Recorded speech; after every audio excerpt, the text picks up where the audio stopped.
क्या हाल है साथियों, मैं विकास तोमर आपके अपने trustworthy channel study for civil services पे आज आपको समक्ष लेके आ गया 24th mega current affair Hindi English दोनों ही भाषाओं में और यूपीएससी के अलावा स्टेट पीसी एग्जामिनेशन संबंधित प्रीलिम्स और मेंस के लिए important topics even for SA also.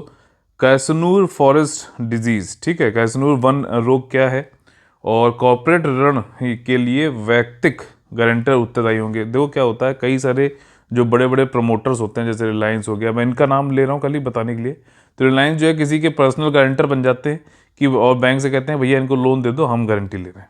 ठीक, तो अभी तक क्या होता था कि इंसॉल्वेंसी वाला केस जो होता था उसमें इनका नाम नहीं आता था, रिकवरी करते समय बैंक इनका नाम नहीं ले पाते थे। जिसको लोन दिलवाया था उसका ही खाली वो लेते थे, उसी से रिकवरी करते थे। लेकिन अब इनका भी होगा, सुप्रीम कोर्ट ने ऐसा कहा है। अगला है कि ब्रिक्स खगोल विज्ञान कार्य समूह, ठीक, इंडिया ने कराया। इंडिया अभी क्या है, प्रेसिडेंट है ब्रिक्स का, जानेंगे। सिंपल सा एक टॉपिक है। खिलाड़ियों के लिए पंडित दीनदयाल उपाध्याय राष्ट्रीय कल्याण कोष, बहुत ही बढ़िया। खिलाड़ियों के लिए वाकई में भारत के अगर कुछ राज्यों को छोड़ दिया जाए जैसे एमपी, आपका पंजाब, हरियाणा, तो बाकी राज्यों में बहुत ही बुरी हालत है।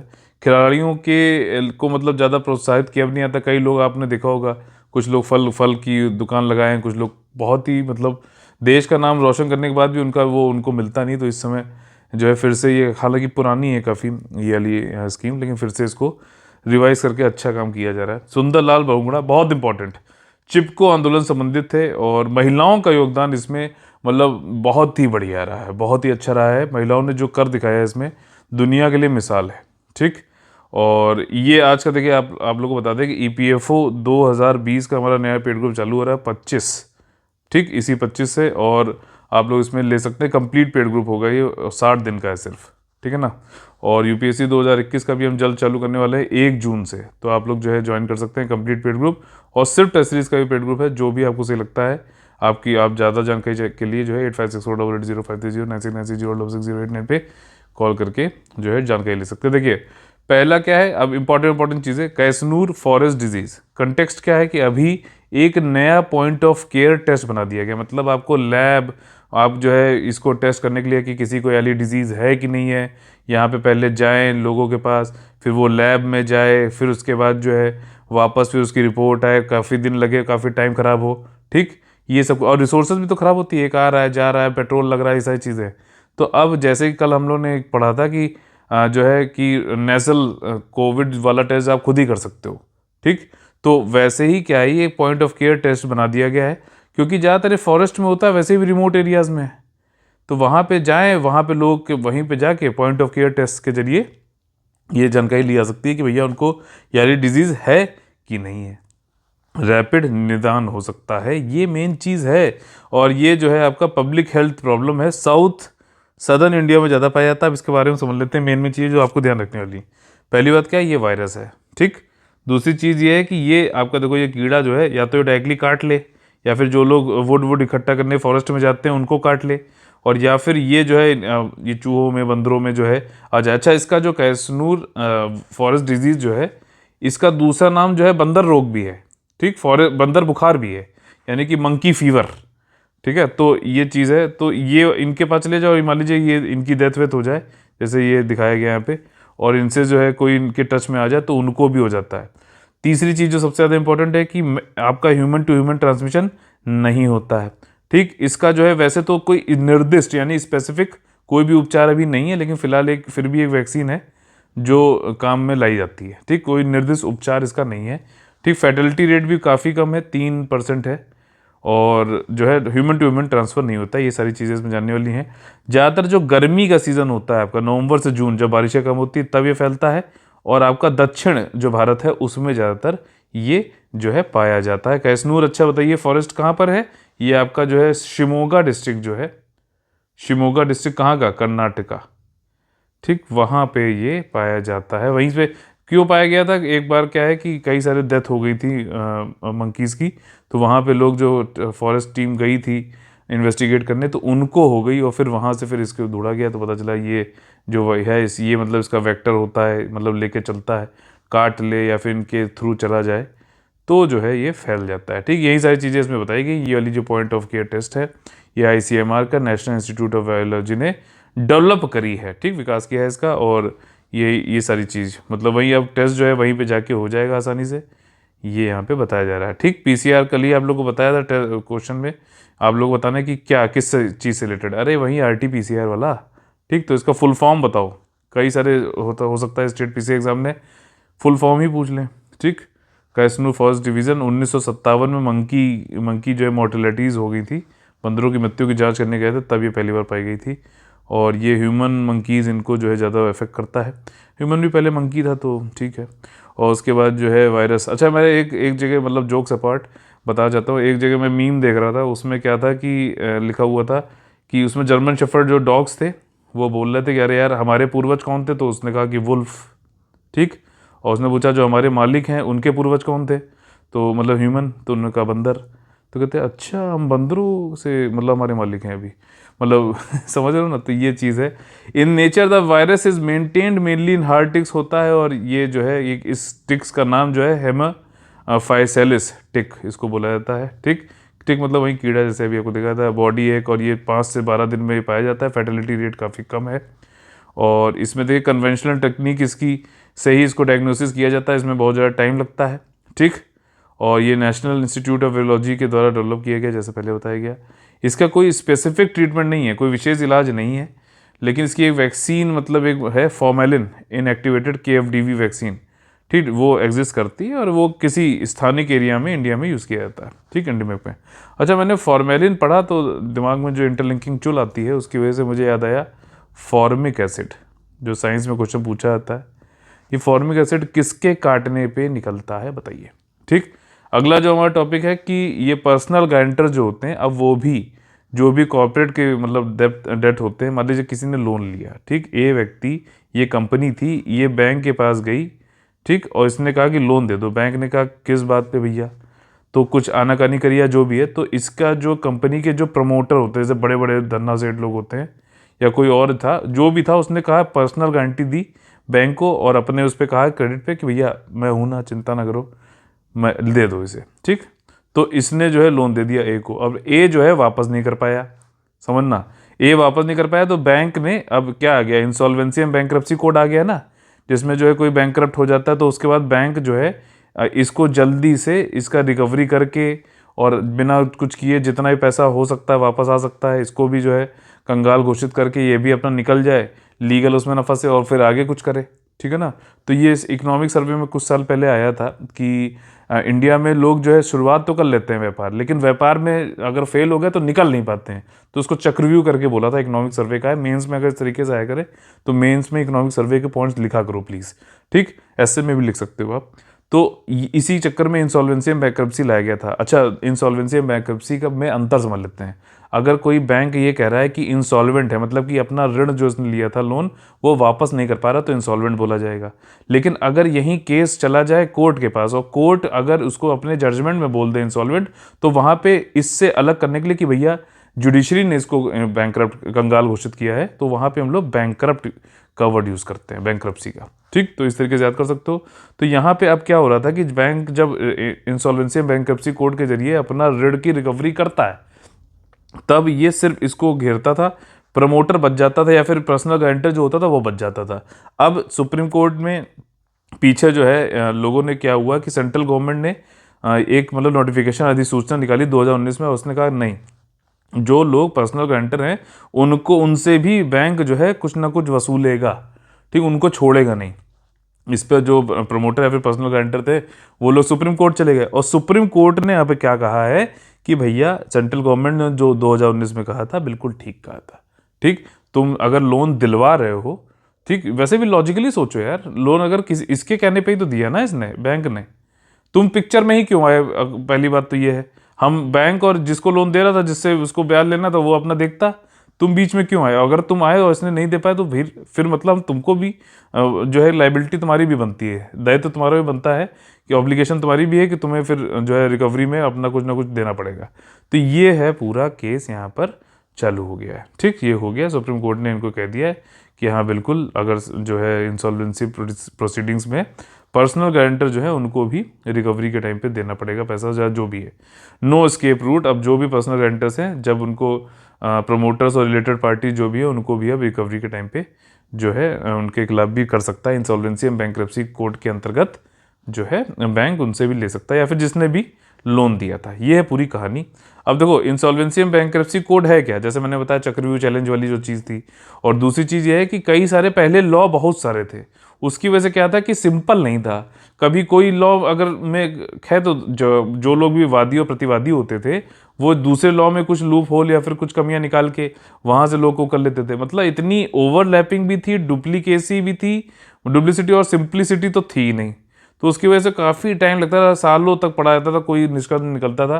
केस ही नहीं लड़ पाते थे लोग। और ज़्यादातर जब केस पैसा लगता है, केस नहीं लड़ पाते, तो ज़्यादातर जो धन्ना सेठ वाले बैठे हुए बड़े बड़े उनको जो है फ़ायदा हो जाता था। तो इस सबको जो है सिंप्लीफाई करने के लिए, जल्दी इसको करने के लिए जो लोग फंसे हुए निकलें, फिर आगे कुछ और कार्य करें।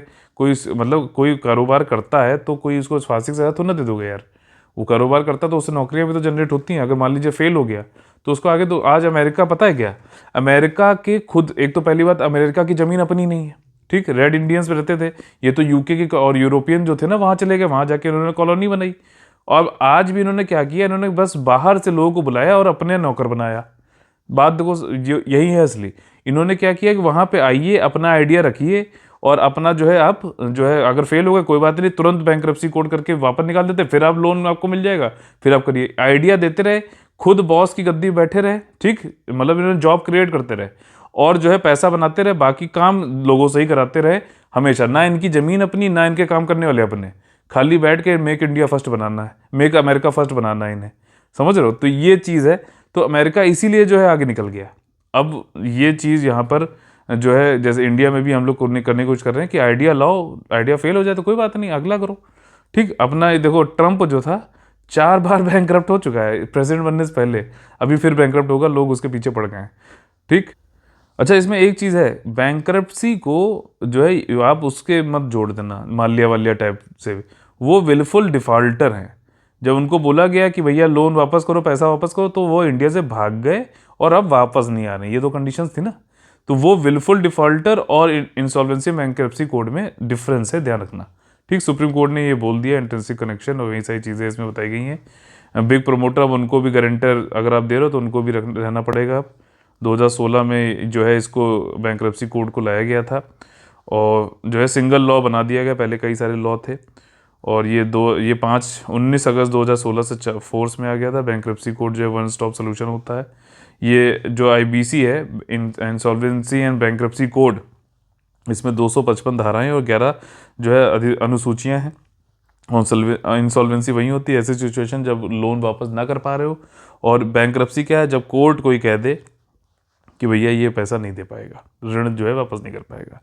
तो ये वाली चीज़ है। अगला जो हमारा टॉपिक है वो है BRICS astronomy working group meeting. अब एस्ट्रोनॉमी यहाँ समझ लो खगोल विज्ञान है। खगोल विज्ञान मतलब तारे, सितारे और मंडल, कॉन्स्टिलेशन, उर्सा मेजर, अर्सा ये माइनर, सप्तऋषि मंडल जिसको हिंदी में बोलते हैं, ये सारी चीज़ें देखने के लिए अब ब्रिक्स वालों की मीटिंग हो रही है। तो क्या है कि उन्होंने क्या किया, साइंस, टेक्नोलॉजी और नवाचार में की दिशा में ब्रिक्स 2021 की जो है इंडिया ने होस्ट किया था। क्योंकि इंडिया अभी इस समय क्या है, प्रेसिडेंट है ब्रिक्स का, ठीक। और ब्रिक्स में जो है अल्फ़ाबेट के अनुसार, ब्रिक्स में अल्फ़ाबेटिकल ऑर्डर के अनुसार जो है वो अगला मतलब प्रेसिडेंसी चेंज होती है, रोटेशन में चलती है।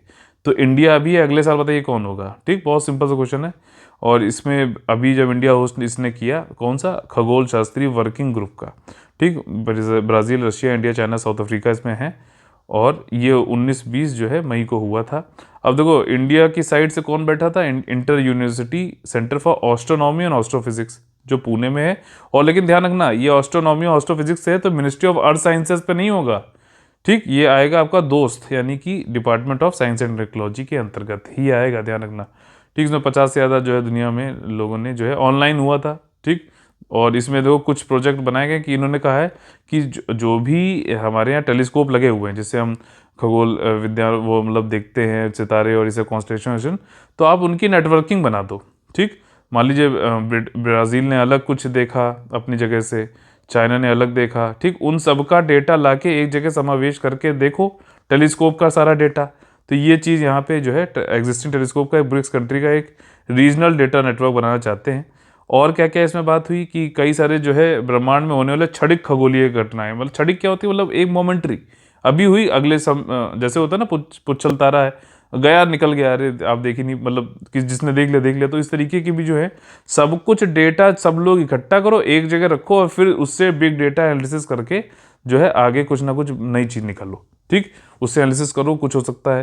जैसे कहते हैं ना कि भैया कोई बुक खत्म करनी है पॉलिटी की, तो वो कहते हैं कि तू आधी तू कर, आधी मैं करता हूँ, पीछे से चलता हूँ, तू आगे चल, और फिर जो है एक साथ जो है रिवाइज कर लेंगे दूसरे की, और कुछ पॉइंट जो है तू भी अलग से निकाल, मैं भी निकालूंगा। ऐसे दोस्तों में बात चलती ना, तू करके वैसे ही।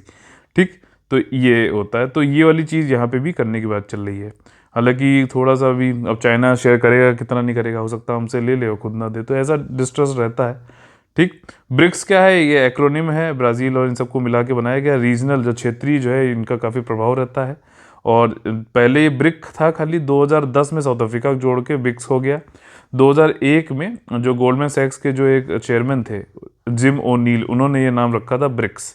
उनको लगता था काफ़ी जो है आगे जाके ये बड़े बड़े, मतलब इनका क्षेत्र में हर अपने उसमें काफ़ी प्रभाव है, तो काफ़ी बड़ी ये अगर संगठन बनाए तो काफ़ी बढ़ सकते हैं। तो इसीलिए फॉरेन मिनिस्टर जो थे इनिशियली 4 ब्रिक जनरल स्टेट के, उन्होंने न्यूयॉर्क सिटी में सितंबर में 2006 में, जब देखो ज़्यादातर जो आपका ये यूनाइटेड नेशन असेंबली होती है, ठीक, संयुक्त राष्ट्र की जो सभा होती है सितंबर में ही होती है, तो वहाँ पे सभा हो रही थी। तो ये जो ब्रिक है मतलब 4 देश, 2006 में वहाँ जाके इन्होंने इसके साइड लाइन जब हो रही थी, इसके साथ ही साथ ये वाली अपनी मीटिंग भी करी 4 देशों ने। उसके बाद जो है 2010 में साउथ अफ्रीका भी जुड़ गया, और फिर जो एनुअल लीडर्स जो है यहाँ पे आने लगे, मतलब सुप्रीम लीडर, यानी कि जो भी हेड ऑफ स्टेट है वहाँ पे। जैसे इंडिया में हेड ऑफ स्टेट तो वैसे माना जाता है प्रेसिडेंट को, लेकिन वो मतलब उसमें है ना, नॉमिनल है, नाम मात्र है। हमारे यहाँ वैसे कौन सबसे ज़्यादा पावरफुल है, पीएम। ठीक, तो ये चेयरमैनशिप भी जो है फोरम की ये रोटेटेड होती है। अगला कौन सा है चेयरमैन, बताइए कौन होगा इंडिया के बाद।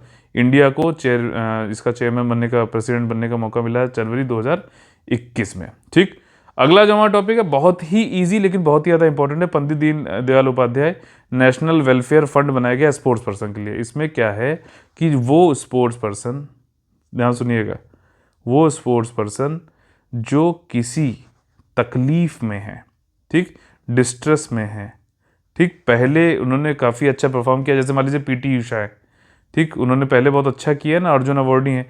जैसे यहाँ पे वी तेजस्वी है, ठीक, इन्होंने 2011 में अर्जुन अवार्ड जीता था, जो पहले अच्छा परफॉर्म कर चुके हैं और वो अभी कुछ तकलीफ में है, उनकी मदद की जाएगी। कल्याणकारी फंड है ना, ठीक। तो एक तरीके से जो है ये जो है आपका इनको इनके जब मतलब जब खराब समय है तब इनकी मदद करना है, तो काफ़ी अच्छा ही पहल है।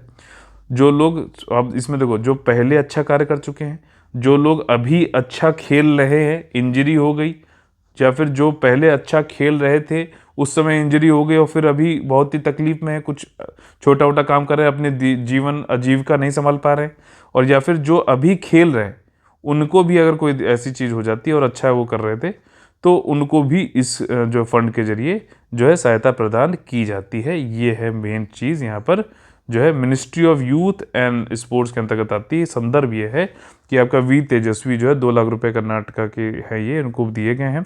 अर्जुन अवार्डी थे कबड्डी में, व्यूमेंस कबड्डी में इन्होंने 2 बार गोल्ड मेडल जिताने में मदद की थी भारत को, 2010 और 14 के जो है एशियन गेम्स में। ठीक, ये पूरे यहाँ पे कहानी है, यही सब इसमें बताया गया है। और इसमें कौन कौन इसको जो है फंड को वो करता है, किसके कोलैबोरेशन में चलता है, ये बनता हुआ है आपका sports authority of India, Sai जिसे बोलते हैं, और उसके बाद इंडियन ओलंपिक एसोसिएशन हो गया, मिनिस्ट्री ऑफ यूथ एंड आपका स्पोर्ट्स। ठीक, और इसके बाद जो ये किसको सपोर्ट करते हैं, जो एक्स इंटरनेशनल एथलीट्स हैं, कोचेज़ हैं, इन सबको। और अभी कोविड-19 से जो निपटने में भी इनको सपोर्ट किया जा रहा है। एक्स इंटरनेशनल एथलीट है, लेकिन इनकी एक कंडीशन है, उसमें जो है ये भी कहा गया है कि अभी भी जो कार्य जो खेल रहे हैं उनको भी किया जा सकता है। कोच भी इसमें आते हैं, ध्यान रखना है, स्पोर्ट्स पर्सन है तो ये मत भूल जाने कि कोच नहीं आएंगे। कोच का बहुत बड़ा जो है रोल होता है। ठीक, और ये मतलब स्पोर्ट्स पर्सन ये चालू हुई थी 1982 में, और जो है फिर 2016 में इसको फिर से रिवाइज किया गया है। और जो भी मतलब एक तरीके से पेंशन दिया जाता है, और इसमें जो भी मेरिटोरियस स्पोर्ट्स पर्सन हैं वो उनको ठीक पेंशन दिया जाता है। ठीक है, और ये इसका ऑब्जेक्टिव यही है, जो लोग पहले कर चुके हैं लेकिन अभी कुछ जो है मतलब किसी गरीबी में या फिर किसी समस्याओं में है, उनको जो है मदद की जाती है। वो स्पोर्ट्स पर्सन जो इंजर्ड हो गए ट्रेनिंग के दौरान, जो पहले थे और इंजर्ड हो गए, डिसेबल हो गए, दिव्यांग हो गए, उनका मेडिकल ट्रीटमेंट के लिए। ठीक, वेलफेयर ऑफ द फंड जो मतलब डिस्ट्रेस में अभी हैं लोग, और और उनका जो सिचुएशन है उससे उनको बाहर निकालने के लिए है। और देखो यहाँ पे दे रखा है apply the funds for active sports person individual और कलेक्टिवली। मान लीजिए कोई कबड्डी टीम है तो सबको कर दो, ठीक है, या फिर जैसे भी है सभी को चोट लगी या फिर जो भी इन जो ऑब्जेक्टिव उद्देश्य है इनसे रिलेटेड कोई भी चीज़ है तो वहाँ पे मदद की जाएगी। अगला जो हमारा बहुत ही ज़्यादा इंपॉर्टेंट टॉपिक है वो है सुंदरलाल बहुगुणा जी से संबंधित। इसमें चिपको आंदोलन नाम है, ठीक।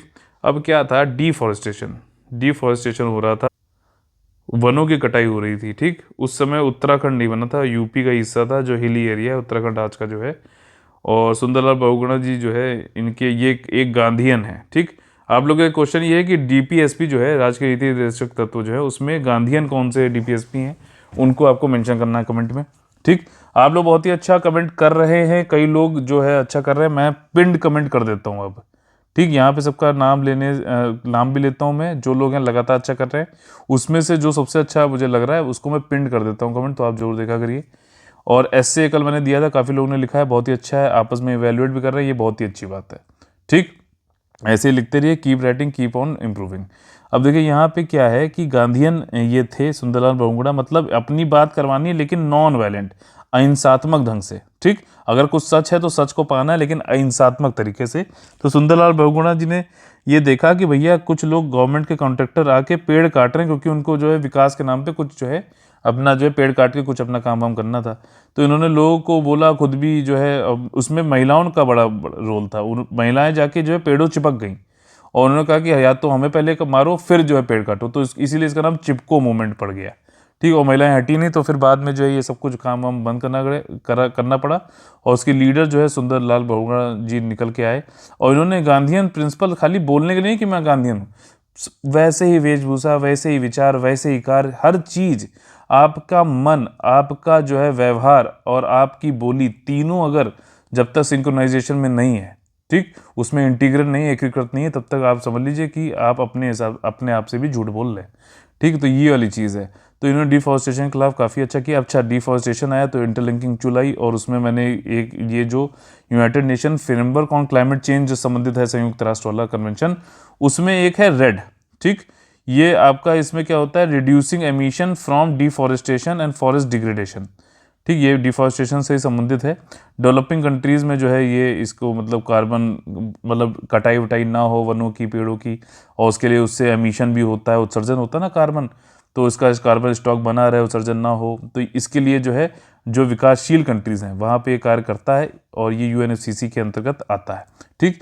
तो ये काफ़ी इंपॉर्टेंट है, यूपीएससी से क्वेश्चन पूछ भी चुका है, दोबारा ये पूछ सकता है, इंपॉर्टेंट है ये डिफॉरेस्टेशन से संबंधित, ठीक। ये जो टॉपिक है लिख लिया करो आप, जो मैं अलग से बताता हूँ। ये वैल्यू एडिशन, चिपको मूवमेंट 1973 में चालू हुआ। और एक चीज़ और भी है, सुंदरलाल बहुगुणा जी की इसलिए तारीफ होती है जब लोगों को इन्वायरमेंट, आज लोगों को नहीं मालूम, अरे पर्यावरण बताओ, अमेरिका ऐसे देश के बड़े बड़े मतलब लोग, और जो प्रेसिडेंट था ट्रंप, वो कहता था अरे क्लाइमेट चेंज कुछ है ही नहीं, ठीक, और पर्यावरण कुछ होता ही नहीं। तो उन्होंने हमेशा जो एक बहुत अच्छा इसमें कोट है उसको आप लोग लिख लेना, अपना जो है इन्वायरमेंट में से अगर कोई अगर आता है, इससे आएगा ही आएगा, तो उसमें या फिर कोई क्वेश्चन आता है तो उस पर आप लोग जरूर चिपका सकते हो, वहाँ पे चिपको मूवमेंट से ये वाला कोट जो निकला है। अब देखो इसमें क्या है कि 1973 निकला, और सबसे बड़ी बात, जब पर्यावरण का लोग मीनिंग नहीं जानते थे कि इसको बचाना चाहिए, तब इन्होंने चालू किया, ठीक।